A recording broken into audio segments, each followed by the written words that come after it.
केंद्र राज्य संबंधों के अंतर्गत आज हम बात करेंगे सरकरिया आयोग की और पुंछी आयोग की। सबसे ज्यादा महत्वपूर्ण आयोग हैं।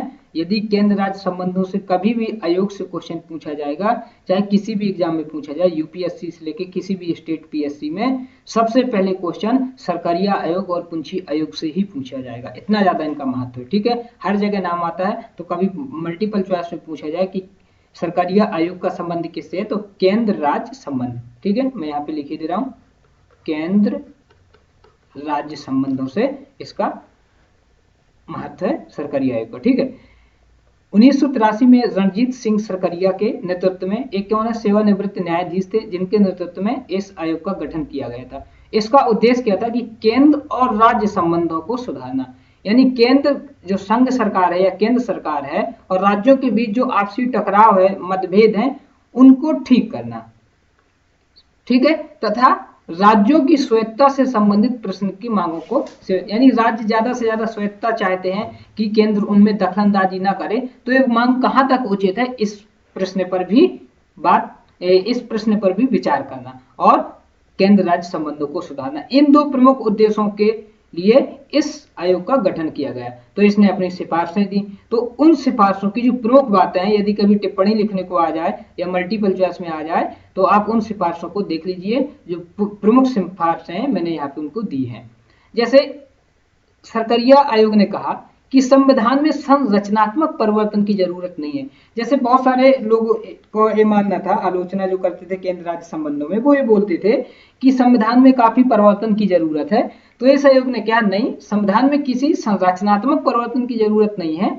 आप कुछ उपबंधों को ठीक तरह से सही उपयोग करें, यानी जिन उपबंधों को लेकर विवाद है, जैसे आपातकाल के उपबंधों को लेकर विवाद रहता है, राज्यपाल की नियुक्ति को लेकर विवाद रहता है, तो ये कुछ ऐसे मुद्दे हैं कि इनका दुरुपयोग कम किया जाए, बाकी कोई संरचनात्मक परिवर्तन की जरूरत नहीं है। दूसरा, इन्होंने कहा कि मजबूत केंद्र होना बहुत जरूरी है। आप यदि मेरे केंद्र राज्य संबंधों के वीडियो देखेंगे जो मैंने इसके पहले अपलोड किए हैं, तो उनमें आपको समझ में आएगा कि केंद्र राज्य संबंधी किस तरह से, केंद्र सरकार कितनी मजबूत है इन संबंधों में। तो उसी को लेकर उन्होंने कहा कि केंद्र की मजबूत स्थिति राष्ट्रीय एकता और अखंडता के लिए बहुत जरूरी है। यदि केंद्र मजबूत नहीं रहेगा तो राज्य क्या करेंगे, अपनी मनमर्जी करेंगे, और जिसका परिणाम देश की एकता और अखंडता को भुगतना पड़ेगा। इसलिए केंद्र की स्थिति तो मजबूत होना बनती है। तीसरा, इन्होंने कहा कि अखिल भारतीय सेवा, जैसे राज्यों का क्या कहना है कि अखिल भारतीय सेवा खत्म कर देनी चाहिए, जैसे आईएएस, आईपीएस, आईएफएस, क्योंकि ये सेवाएं केंद्र सरकार के अधिकारी होते हैं तो राज्य सरकार की सही से बात नहीं मानते हैं। लेकिन इन्होंने कहा कि इन सेवाओं को खत्म नहीं करना चाहिए। ये सेवाएं क्या है, राष्ट्रीय एकीकरण को बनाए रखने में महत्वपूर्ण योगदान रखते हैं। आपको ये बात ध्यान रखना है। इसका कहना था कि राष्ट्रीय एकीकरण में बनाए रखने में इन सेवाओं का बहुत ही महत्वपूर्ण योगदान है। जहां तक संभव हो केंद्रीय बलों की तैनाती राज्यों की सहमति से होना चाहिए। इनका कहना था कि जहां तक पॉसिबल हो, क्योंकि जो केंद्रीय बल होते हैं, मान लीजिए किसी राज्य में कानून व्यवस्था खराब होती है और वहां की पुलिस नहीं संभाल पाती है, तो केंद्र सरकार क्या करती है, सीआरपीएफ को भेजती है, या अपने अन्य जो भी सुरक्षा के संबंधित जो भी जो संगठन है, सेना है या रिजर्व फोर्सेस हैं, यहाँ तक कि आपदा के दौरान आर्मी तक जाती है, तो केंद्र सरकार भेजती है। तो राज्य इसका विरोध करते हैं, बोलते हैं नहीं, केंद्र सरकार जबरदस्ती हमारे यहाँ दखल देती है अपने रिजर्व फोर्स को राज्यों में भेज के। तो इस आयोग ने कहा कि हाँ, मतलब उन खास परिस्थितियों में केंद्र सरकार को बल भेजना चाहिए जब राज्य सहमत हो, लेकिन ऐसा नहीं है कि बहुत स्थिति बिगड़ रही हो और राज्य तब भी सहमत ना हो, तब उनको भेज देना चाहिए। यानी समान परिस्थितियों में भेजने के लिए कहा कि जब राज्य सहमत हो तब भेजें, लेकिन जब स्थिति बिगड़ ही रही हो और राज्य सहमत ना हो तब भी भेज सकते हैं। एक केंद्रीय रिजर्व फोर्स के वहां पे राज्यों में भेजने के लिए ये बात कही गई थी। राज्यपाल की नियुक्ति से पहले संबंध, देखिए अभी क्या होता है, केंद्र सरकार जिस राज्य में जिसे चाहती है राज्यपाल नियुक्त कर देती है, चाहे वहां का सीएम चाह रहा हो उस राज्यपाल को, चाहे वो गवर्नमेंट चाह रही हो या ना चाह रही हो, बस सिर्फ केंद्र सरकार की इच्छा है, केंद्र सरकार नियुक्त कर देती है। तो इस आयोग ने कहा कि राज्यपाल की नियुक्ति से पहले संबंधित मुख्यमंत्री से विचार करना चाहिए। जिस राज्य में आप मुख्यमंत्री नियुक्त कर रहे हो उस राज्य में विचार करना चाहिए, उसके बाद इसकी नियुक्ति होनी चाहिए, ताकि राज्यपाल, सबसे ज्यादा टकराव की स्थिति होती है राज्यपाल को लेकर राज्य और केंद्र के बीच, क्योंकि केंद्र राज्य को लगता है कि जो राज्यपाल है एक केंद्र की क्या है, कठपुतली है। ठीक है, तो ये हमेशा टांग अड़ाता है हमारे कामों में, इसलिए ये विवाद का विषय रहता है।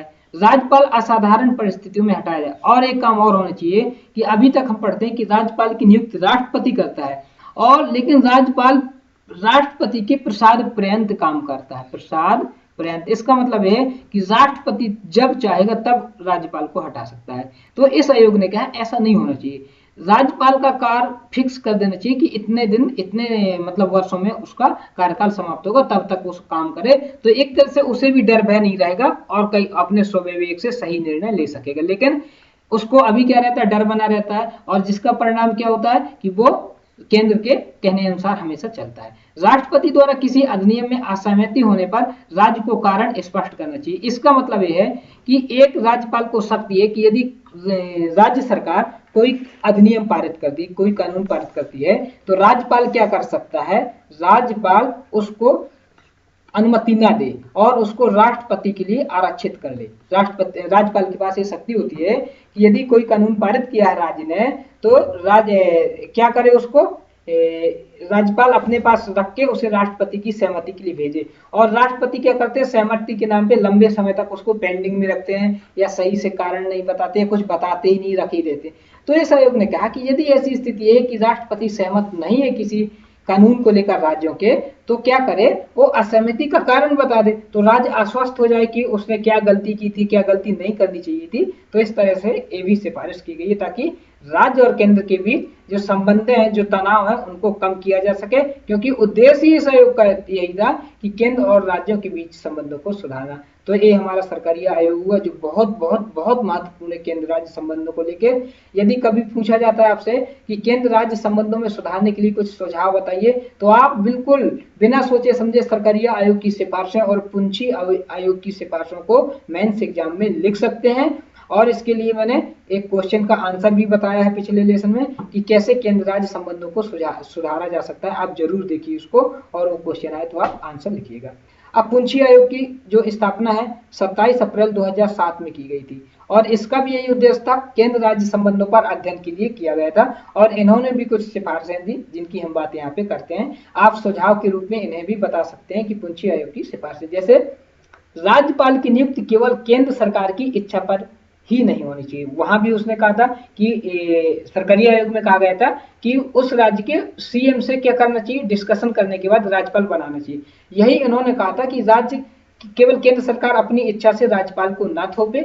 ठीक है, ये बात इन्होंने बोली। अगला इन्होंने कहा राज्यपाल का कार्यकाल निश्चित होना चाहिए, जो कि सरकारी आयोग में भी कहा था, ताकि राज्यपाल केंद्र पे हमेशा डरना बना रहे कि राष्ट्रपति उसे हटा देगा।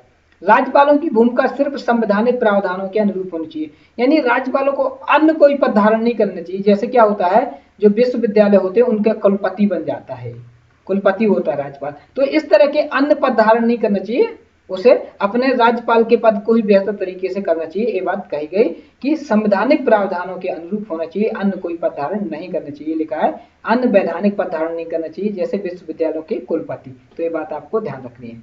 आर्टिकल 352 और 356 को लागू करने का विकल्प अंतिम होना चाहिए। इसका मतलब यह था कि यदि आपको लगाना ही है राष्ट्रीय आपात या राज्यपाल शासन, तो जब कोई ऑप्शन ना बचे तभी लगाओ। ठीक है, ऐसे नहीं कि हर छोटी छोटी बात में लगा के आप इसका दुरुपयोग करके राज्यों को परेशान करो। तो ये बात आपको ध्यान रखनी है। और 352 356 क्या, इसका पूरा डिटेल मैंने आपको बता रखा है पहले लेसन में, आप जरूर देखिए उनको।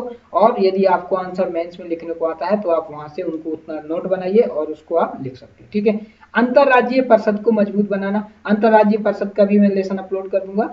उसमें क्या है, ताकि अंतरराज्यीय परिषद यदि मजबूत होगी तो उसका फायदा क्या मिलेगा, केंद्र राज्यों के बीच जो आपसी समन्वय है, अंतरराज्यीय परिषद बनाई ही इसलिए गई है कि केंद्र और राज्यों के आपसी समन्वय को बढ़ाना, बातचीत के माध्यम से जो विभिन्न प्रकार के विवाद है उनको खत्म करना, यही उद्देश्य अंतरराज्यीय परिषद का। तो आपको ध्यान रखना है। तो ये दोनों बहुत ज्यादा महत्वपूर्ण आयोग थे, मैंने इनको कवर कर दिया कि पुंछी आयोग और सरकारी आयोग। यदि आपने इनको तैयार कर लिया तो आप 2 क्वेश्चन तैयार कर लिए। यदि आयोग डायरेक्ट पूछता है तो आप यही लिखेंगे, या फिर आपसे पूछा जाता है कि आप सुझाव दीजिए केंद्र राज्य संबंधों को बेहतर कैसे बनाया जा सकता है, तो आप दोनों आयोग के मिले जुले सुझाव को लिखेंगे, आपका आंसर सही होगा। ठीक है, तो ये लेसन कंप्लीट हुआ। आप चैनल को सब्सक्राइब कर लें, साथ ही शेयर जरूर करें ताकि अन्य लोगों को इसकी जानकारी मिले और घर बैठे सही। और मैं कह रहा हूँ इससे ज़्यादा आपको लिखना ही नहीं है, इतना नोट्स बनाइए, आप सीधे एग्जाम में लिखिए, आपको पूरा नंबर मिलेगा। ठीक है, ओके, थैंक यू।